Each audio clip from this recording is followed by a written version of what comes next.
नमस्कार, आप देख रहे हैं प्रदेश का सबसे भरोसेमंद news channel India news Uttar Pradesh Uttarakhand में हूं आपके साथ सौरभ त्रिपाठी। तो अब वक्त है हमारे खास शो जनता के लाउड स्पीकर का। आज आपको दिखाएंगे लोकसभा चुनाव को लेकर गाजियाबाद की जनता के मन में क्या सबसे पहले है। वो अपने संवाददाता अनिल चौधरी की रिपोर्ट दिखाते हैं कि गाजियाबाद की जनता आखिरकार सोचती क्या है। सुनिए। इस वक्त हम गाजियाबाद की लोकसभा सीट पर हैं और ऐसे में लोग क्या सोचते हैं यहाँ के चुनाव पर चर्चा हम करेंगे। काफी लोग यहाँ पर हैं। सर, पहले आपका नाम जानना चाहेंगे। राकेश कुमार शर्मा। सर, लोकसभा चुनाव की घोषणा हो चुकी है, तारीखों का ऐलान हो चुका है। अब तो जो कैंडिडेट है उसका भी ऐलान हो गया है। कैसा लगता है, क्या सोचते हैं आप? इस दफे चुनाव जो है भारतीय संस्कृति को बचाने वाला चुनाव होगा। जो भगवान राम को गाली बकते थे उनके खिलाफ का चुनाव होगा। अब की चुनाव का मुद्दा ही कुछ और होगा। जो संस्कृति को ख़त्म करना चाह रहे हैं उनके खिलाफ चुनाव होना है। और जहाँ तक मैं गाजियाबाद की बात करूँ तो हमारे लोकल प्रत्याशी जो अतुल गर्ग जी को मिला है उससे आम जनता में और कार्यकर्ता में बहुत खुशी की लहर है। क्योंकि कार्यकर्ता बहुत दूर रहता था, अब वो मिल नहीं पाते थे, दिल्ली रहते थे। अब नज़दीक आ गए हैं, कभी भी अपनी बात प्रतिनिधि से कह सकता है, कोई दुख सुख की बात कह सकता है। ये यहाँ कार्यकर्ता का उत्साह है। और मैं कुछ लोगों में नाराजगी भी मैंने देखा, नाराजगी भी है। ये तो थोड़ा बहुत होता है, ये तो थोड़ा बहुत होता है, लेकिन 90% बढ़िया है, 100% ठीक हो जाएगा। और मैं ये बताना चाहता हूँ, पिछली बार जो 5.5 लाख वोट से जीते थे, अब के कम से कम 7 लाख से ऊपर से वोटों से जीत होगी, ये अपना मानना है। आपका ये मानना है, आपके भारी बहुमतों से जीत होने वाली है, भारी वोटों से। तो सर, आपका क्या नाम है? मेरा नाम नीरज वाल्मीकि है। चुनाव है जी। और ऐसे में एक सवाल भी होता है कि किस मुद्दों को लेकर आप वोट डालेंगे, क्या मन में है, क्या सोचकर आप जाएंगे? नहीं, बिल्कुल माननीय प्रधानमंत्री जी ने जो देश के लिए और प्रदेश के लिए हमारे लिए काम किया है, बिल्कुल निश्चित तौर पे हम उनको ही वोट देंगे। और दूसरा, हमारे अभी जो लोकसभा प्रत्याशी माननीय अतुल गर्ग जी को जो टिकट मिला है बिल्कुल सही मिला है। वो स्थानीय हमारे कनेक्टिविटी में रहते कार्यकर्ता, उनसे बहुत आसानी से मिल भी सकता है। तो मेरे हिसाब से बहुत अच्छा हुआ कि इस बार एक स्थानीय प्रत्याशी को उतारा गया। और दूसरा, मैं आपके चैनल के माध्यम से एक बात और कहना चाहूँगा। मैं वाल्मीकि समाज से आता हूँ और मैं थोड़ा सा एक ये रखना चाहूँगा कि भाई भारतीय जनता पार्टी में हमेशा से वाल्मीकि समाज वोट देता आया है और उनका ही एक वोट बैंक बना रहा है। लेकिन कहीं ना कहीं हमें अभी ऐसा महसूस होने लगा है कि भारतीय जनता पार्टी में हमारी कहीं ना कहीं अनदेखी की जा रही है। तो मैं आपके चैनल के माध्यम से भी ये कहना चाहता हूँ कि हमारे इस बार जो आप कह रहे हैं अनदेखी की जा रही है, क्या लगता है इस बार सुधार होगा? नहीं, अपेक्षा तो यही रखते हैं कि हम के सुधार हो, क्योंकि एक भी राज्यसभा नहीं भेजा गया, एक को भी एमएलसी नहीं भेजा गया, राष्ट्रीय कार्यकारिणी में एक वाल्मीकि नहीं है। तो मैं कहना चाहता हूं कि हम भारतीय जनता पार्टी के वोटर हैं और रहेंगे हमेशा, लेकिन कहीं ना कहीं हमारी भी राजनीतिक हिस्सेदारी होनी चाहिए। सर, आपसे जान लेते हैं क्या मुद्दा इस बार रहने वाला है, क्योंकि गाजियाबाद की जनता में आप हैं और गाजियाबाद की जनता हैं आप, तो क्या सोचकर आप वोट डालने वाले हैं? देखिए, राष्ट्रीय मुद्दा, राष्ट्रीय चुनाव है, देश का, पूरे देश का चुनाव है।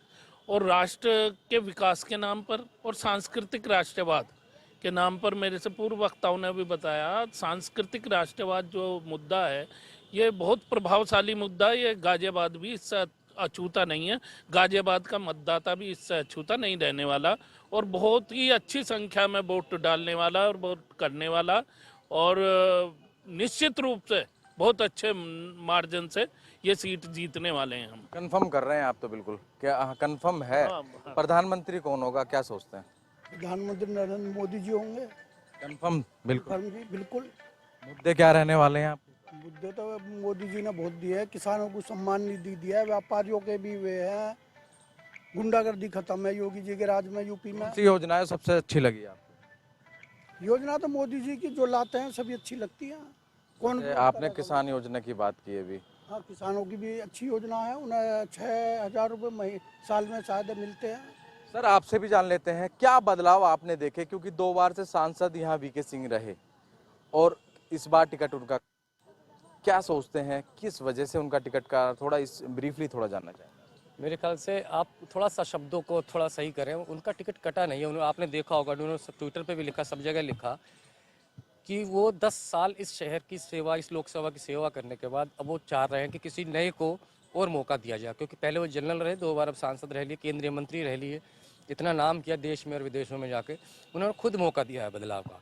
ये ट्वीट जब ही क्यों किया गया जब नाम की घोषणा हो गई? उससे पहले भी किया जा सकता था यदि कोई ऐसी बात। पहले ही किया, घोषणा हुई है दोपहर के बाद 3 बजे के बाद, उन्होंने अपना ट्वीट 10 बजे अपनी मंशा से अवगत करा दिया था शीर्ष नेतृत्व को। सर आपसे भी जान लेते हैं क्या मुद्दे इस बार रहने वाले हैं, क्योंकि आप गाजियाबाद के ही हैं, क्या सोचते हैं? क्योंकि आज यूपी के सीएम भी हैं गाजियाबाद में, प्रबुद्ध सम्मेलन हो रहा है, तो क्या क्या आदरणीय योगी जी आ रहे हैं प्रबुद्ध लोगों से वार्ता करने।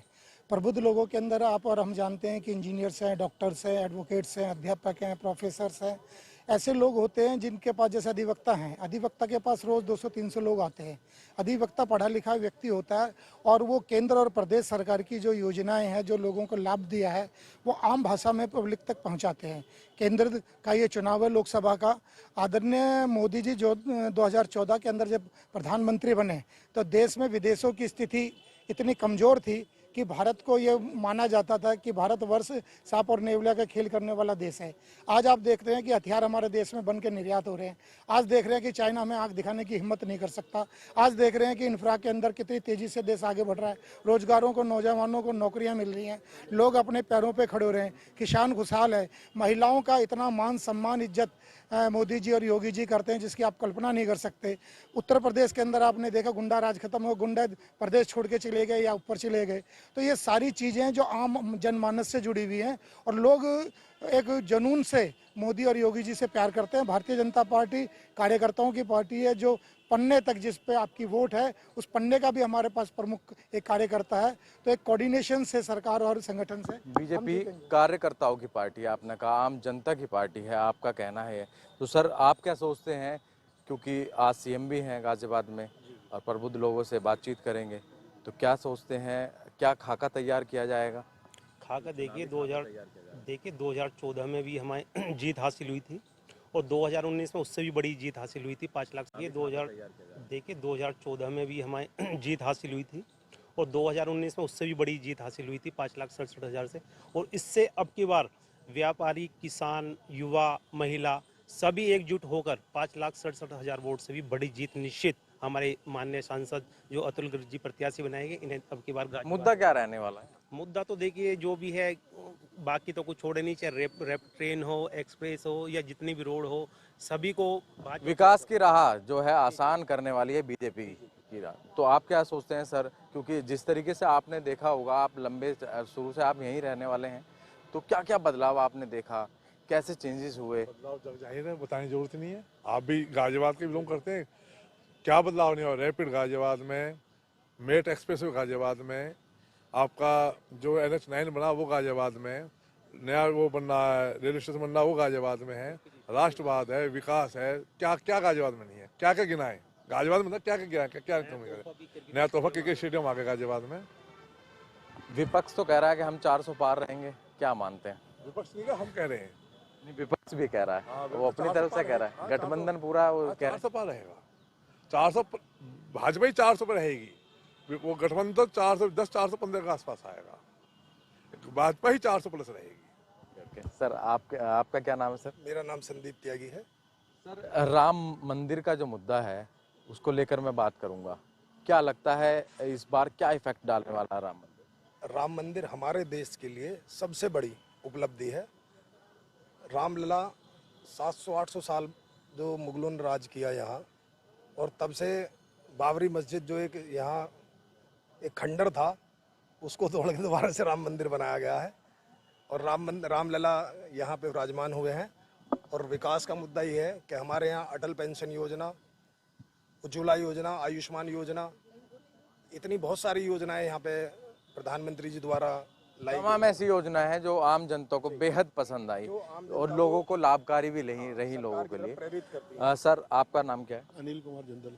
आप क्या सोचते हैं सर इस बार चुनाव को लेकर? लोकसभा चुनाव है, तारीख हमारा चुनाव बहुत बढ़िया होना है और अच्छा होना है।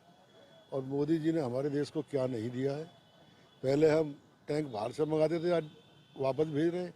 अपनी इकोनॉमी बचा ली, अपने देश का डेवलपमेंट हो रहा है और हमें क्या चाहिए? इसका डेवलपमेंट हो रहा है। तो मुझे लग रहा है ज़्यादातर लोगों ने यही कहा, विकास जो हुआ है देश में उसी पर लोग ज़्यादातर वोट डालने वाले हैं, सब कुछ है। तो मुमकिन है। मैम आपका क्या नाम है? मेरा नाम है लवली कौर।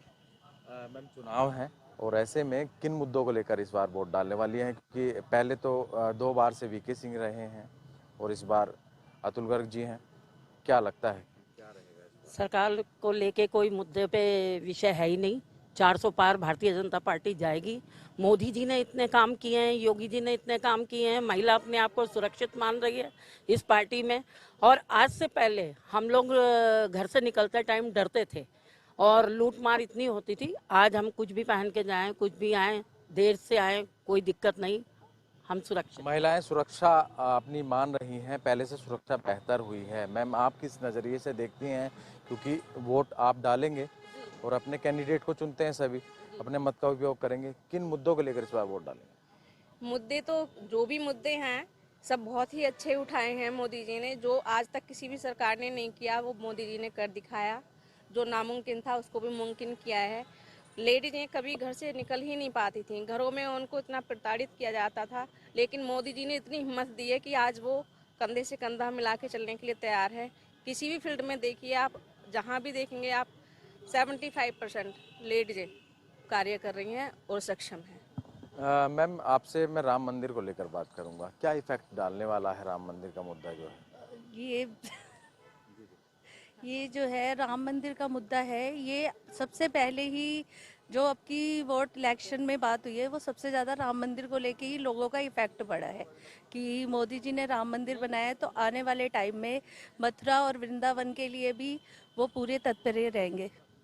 बिल्कुल, जैसा कि आपने सुना, तमाम महिलाएं, पुरुष, सबका यही कहना है कि डेवलपमेंट जो हुआ है, तो कहीं ना कहीं जो विकास देश में हुआ है उसको लेकर इस बार आम जनता वोट डालने वाली है।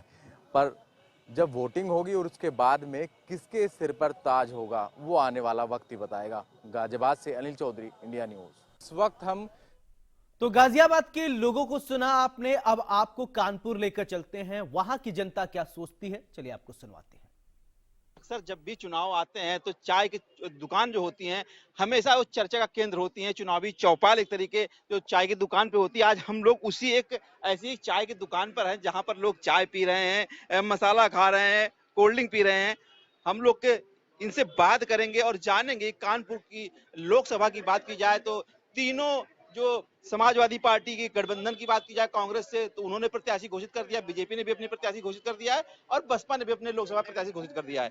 ऐसे में क्या माहौल है, उसके लिए हम लोग इस समय उपस्थित है चाय की दुकान पर। कुछ लोग चाय की चुस्की ले रहे हैं, इनसे बात करेंगे। सर, लोकसभा चुनाव करीब आ गया है, सभी पार्टियों ने अपने अपने प्रत्याशी घोषित कर दिए हैं, क्या कहना चाहते हैं? इस बार चुनाव आम जनता क्या मूड है? देखिए, आम जनता का पूरा मूड है बीजेपी को लाना, और कानपुर की सीट में सिर्फ बीजेपी के अलावा और कोई पार्टी नहीं जीत सकती। क्या लगता है जिस प्रकार से कांग्रेस ने, समाजवादी पार्टी ने गठबंधन करके एक प्रत्याशी उतारा है? कोई महत्व नहीं है उस गठबंधन का, क्योंकि वो खुद ही आपस में लड़ते थे और फिर अब एक हो गए, उसका कोई महत्व नहीं है। तो जैसे कि इनका कहना है, चाहे कांग्रेस और सपा का जो गठबंधन है वो कहीं काम नहीं आएगा। और भी हमारे साथ लोग मौजूद हैं। लोकसभा चुनाव करीब है, आम आदमी की बात की जाए, इस बार जो मतदान करेंगे उनके दिमाग में क्या कुछ रहने वाला है? वो यही उम्मीद कर रहे हैं कि नरेंद्र मोदी जी कुछ नया कुछ करेंगे उत्तर प्रदेश के लिए। और जो मेन जो है फोकस योगी जी का काम से आदमी बहुत खुश है उत्तर प्रदेश में। तो क्या लगता है लोकसभा चुनाव में योगी जी का जो मैजिक है वो भी काम आने वाला है? बिल्कुल बिल्कुल, योगी जी का तो मैजिक भरपूर काम आएगा। तो कहीं ना कहीं योगी और मोदी जी की लोग चर्चा करते हैं। और भी हमारे साथ लोग मौजूद हैं, उनसे बात करते हैं कि लोकसभा चुनाव करीब है, सभी पार्टियों ने अपने अपने प्रत्याशी घोषित कर दिए हैं। क्या लगता है इस बार जो आम जनता का मूड है, किन मुद्दों पे मतदान होने वाला है? मतदान क्या, मतलब कामों जो पिछले 5 वर्षों में जो काम हुए हैं, 10 वर्षों में जो काम हुए हैं, तो उन्हीं को देखते हुए, विकास को देखते हुए क्या लगता है इस बार विकास को देखते हुए मतदान आम जनता करेगी? बिल्कुल।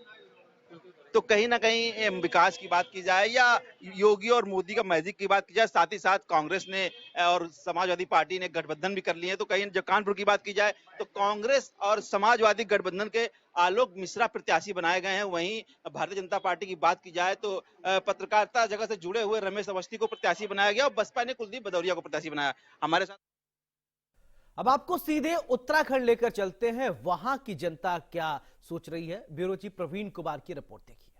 चुनावी मौसम है और चुनाव को लेकर जनता क्या सोचती है, एक भाई साहब हमारे साथ करें। आप अपना नाम बताइए और उत्तराखंड में क्या स्थिति लग रहा है इस चुनाव में?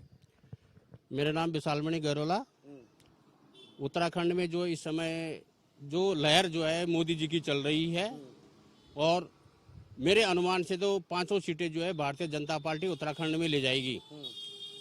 प्रधानमंत्री जी ने उत्तराखंड के लिए जो काम करा है वो आज तक कोई सरकार ने की है। 4 धाम यात्रा की जो रोड उन्होंने जो है बिल्कुल टॉप की बनाई है। रेलवे उपकरण प्रयाग तक पहुंच रही है, और हमारा जो है देहरादून शहर को जो है स्मार्ट सिटी में उन्होंने दिया है। आज तक किसी भी, और ऋषिकेश में जो है रेलवे का जो बहुत टॉप का जो है रेलवे स्टेशन भी बन गया है। उत्तराखंड में विकास के टॉप में और स्टेटों से जो है, जो हमारे से पहाड़ी प्रदेश हैं उनसे हम बहुत आगे हैं, और प्रदेश अभी बहुत प्रगति कर रहा है। अच्छा, आपसे पूछते हैं, हमारे साथ एक और शख्स हैं, आप अपना नाम भी बताइए, आपको क्या लगता है? ये तो कह रहे हैं 5 सीट बीजेपी जीतने जा रही है। नहीं, हमारे तो हिसाब से यह है कि 5 सीट नहीं ली जाएगी। ज्यादा से ज्यादा 3 सीट या 2 सीट बीजेपी ले जाएगी। कौन कौन सी सीट आपको लगता है कि बीजेपी जीतेगी, कौन सी नहीं जीतेगी? हमें लगता है कि एक तो जो है जो गढ़वाल सीट है उसमें तो भारी टक्कर होगा। यानी अनिल बलूनी की स्थिति खराब आपके? जी। अभी तो बलूनी जी जो है गढ़वाल साइड में, उनको तो वो जानते तो हैं, काम तो करते हैं वो, मगर जो है विकास जो है पहाड़ का कुछ भी नहीं हुआ, जिसके कारण जो है पहाड़ वाले काफी नाराज हैं। हम भी जो है जाते हैं इधर उधर, हर जगह, हर जिले में जाते हैं, हर लोग, क्योंकि हम तो ड्राइविंग करते हैं, तो हमें हर आदमी से जो है बातचीत करने का मौका मिलता है। फौजी हैं? जी, हम आर्मी, एक से आर्मी है, तो हमें जो है हर आदमी से हम देखते हैं भाई क्या क्या हो रहा है, तो बोलते हैं साहब हमारे यहाँ तो 10 साल हो गए, अभी 10 साल से ये रोड का काम हुआ ही नहीं। रोड हुआ था, त्रिवेंद्र सिंह रावत जी रहे हैं 10 साल पहले 2014 में, तो उस समय उन्होंने इसका उद्घाटन किया था, ये काम किया था, वो काम किया था, भाई खाली वो ऐसे शिलान्यास और उद्घाटन में रह गया। गेरोला जी कह रहे थे सारी रोडें बन गई, चकाचक हो गई। नहीं, कुछ नहीं साहब, ये सब गलत है। ये सब ऐसा है कि हवा में नहीं है, ये ग्राउंड में हम खुद देख रहे हैं कि जो आदमी जो है पहाड़ में जो है 3 किलोमीटर 5 किलोमीटर पैदल चल रहा है, तो चल ही रहा है। वहाँ जो है समस्या बहुत है, कोई बुढ़ा आदमी अगर बीमार हो गया तो उसको ले जाने के लिए बहुत प्रॉब्लम है। आप तो कह रहे हैं सारी रोडें हैं, और भाई साहब बगल में कह रहे हैं देखो इनको अपने घर तक की सड़क चाहिए। उत्तराखंड में वो भी प्रदेश था कि जब ऋषिकेश से लेके लोग पैदल जाते थे, और आज जो है लोग जो है गांव से जो है 1-2 किलोमीटर जा रहे थे। ऐसा तो गांव में एक घर उस पहाड़ी पे, एक घर उस पहाड़ी पे है, हर घर पे तो जो है सड़क नहीं पहुंच सकती है, क्योंकि पर्यावरण का, सड़क, वन विभाग का बहुत बड़ा नुकसान होता है। और जो सड़कें जहां पर भी है, धाम रोड, ऑल वेदर रोड से भी तो पर्यावरण पर असर पड़ता है।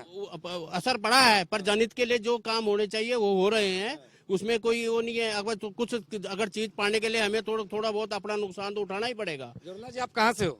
मैं जो टिहरी गढ़वाल से हूँ वैसे, और देहरादून में ही रहता हूँ, 50 साल यही हो गए मुझे। तो महारानी जी इस बार पूरी तरह निकल रही है? देखो भगवान बद्री विशाल की कृपा है, महारानी जी अच्छे वोटों से जीतेगी।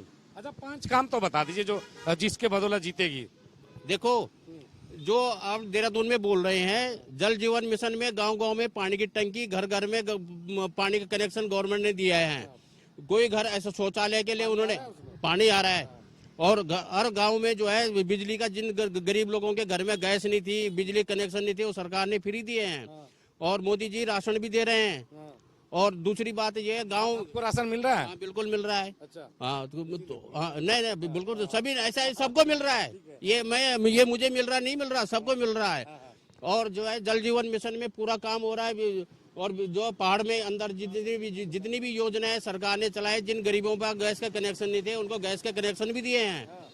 और जिन लोगों ने कभी सपने भी नहीं सोचना था कि जो काम उनके नहीं हुए हैं, लैट्रिन बाथरूम के लिए गवर्नमेंट ने पैसे दिए हैं, हर घर में जो है स्वच्छ जल का जो है हुआ है। स्कूलों में जो है जो कई बच्चे थे उनके लिए लैट्रिन बाथरूम की बहुत बड़ी समस्या, अभाव था। हर जगह पे ग्राम सभाओं में जो स्कूल में लैट्रिन बाथरूम गया, मैं अपने पहाड़ के जो गांव हैं उनमें देख के आया तो बहुत अच्छा विकास हुआ है। अब मैं एक अपने पर्सनल नहीं बोलूं, मेरे घर पे सारी व्यवस्था हो जाए, ये नहीं होता है, पूरी पब्लिक का सोचना पड़ता है। सरकार के पास बहुत बड़ा एरिया है, और जो है जो हम बोल रहे हैं कि रानी जी ने 5 काम, तो रानी जी के काम जल जीवन मिशन में जो भारत सरकार की योजना है, खाद्य सुरक्षा में भी भारत सरकार की योजना है। अच्छा, यहाँ पे बगल में जो हमारे आर्मी से रिटायर्ड आर्मी है, और आप किस तरह से देखते हैं? आपको क्या लगता है कि इन्होंने बोला कि 5 काम, तो इन्होंने 6-7 काम गिना दिए, और इनका जिन कामों को गिनाया उसके आधार पर ये वोट कर रहे हैं। आपको क्या लगता है आने वाले समय में और क्या काम करने की जरूरत है? ऐसा क्या है कि आप लोग वोट नहीं करेंगे? देखो साहब, हमारा तो ये है सबसे पहले कि जो है गांव का विकास या कहीं का भी विकास, जैसे अभी इन्होंने गहरोला जी ने बोला कि जो है आपके घर तक जो है रास्ता, मेरा अपना घर से मतलब नहीं है, मेरे जो है हो सकता है उसमें मेरे घर भी हो सकता है मेरा जो है चाचा का घर भी हो सकता है मेरे गांव का हुआ आदमी होता है ना सोचे। मगर यह मेरे बोलने का मतलब यह है कि हम जो है गांव में रहे हैं शुरू से ही, और हमें गांव की स्थिति देखी हुई है, और हमारे गांव के साथ ही 2-3 जो है गांव बोले या जो है कोई नाम बोले उनको, वो घर भी अलग थलग पड़े हुए हैं। चलो मैं ये मानता हूँ कि हमारे यहाँ रोड है, तो रोड हमारे यहाँ जो है करीबन 3-4 किलोमीटर नीचे है, हमारा घर जो है 3-4 किलोमीटर नीचे है। चलो मानता हूँ कि हमारे यहाँ सब कहाँ से हैं? सर मेरा घर है वैसे चमोली में, चमोली में मेरे नागनाथ पोखरी साइड में पड़ता है। हमारे यहाँ जो है जी जी हाँ हमारे हाँ लोकसभा सीट है साहब, हाँ गढ़वाल सिटी जो है, तो इधर से जो है माननीय जो है अभी प्रदेश अध्यक्ष हैं बीजेपी के भटजी, महेंद्र भटजी भी, तो उनसे भी काफी टाइम पर हमने बोला था भाई ये रोड का है, इसमें 3-4 गांव आ रहे हैं, इस रोड को बना लो। तो उन्होंने बोला भाई तुमने तो वोट कांग्रेस को दिया है, कहानी ये हुई वहाँ पे। अभी जो है फिर राजेंद्र सिंह भंडारी जी आ गए वहाँ कांग्रेस के, उन्होंने बोला भाई तुमने तो बीजेपी वालों को वोट दिया। तो इनका आपस में ऐसे ही चलता रहता है, ये जो नेता हैं। कांग्रेस वाले कह रहे तुमने वोट बीजेपी वालों को दिया, बीजेपी वाले कह रहे कांग्रेस वालों को दिया, इसलिए हम रोड नहीं बना रहे। लेकिन सबसे बड़ी बात यह है कि आपके तो विधायक उधर चले गए, अब राजेंद्र भंडारी उधर चले गए, अब बीजेपी में, अब राजेंद्र सिंह भंडारी यहाँ बीजेपी में आ गए, अब क्या बोलेंगे वो, आप ये बताओ। आप 10 साल से हम देख रहे हैं कि उधर में 3-4 गांव ऐसे ही हैं।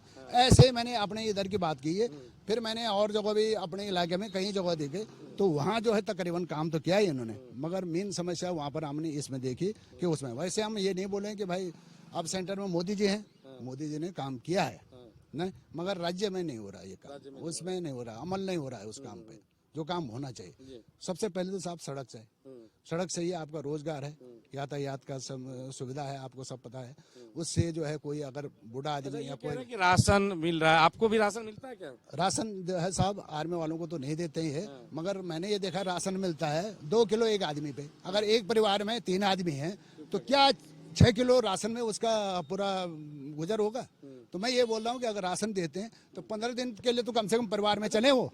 लेकिन जी अभी कहते हैं कि जो आर्मी के लोग हैं वो बीजेपी को वोट देते, कांग्रेस को वोट नहीं देते, क्या इसमें कितनी सत्यता है?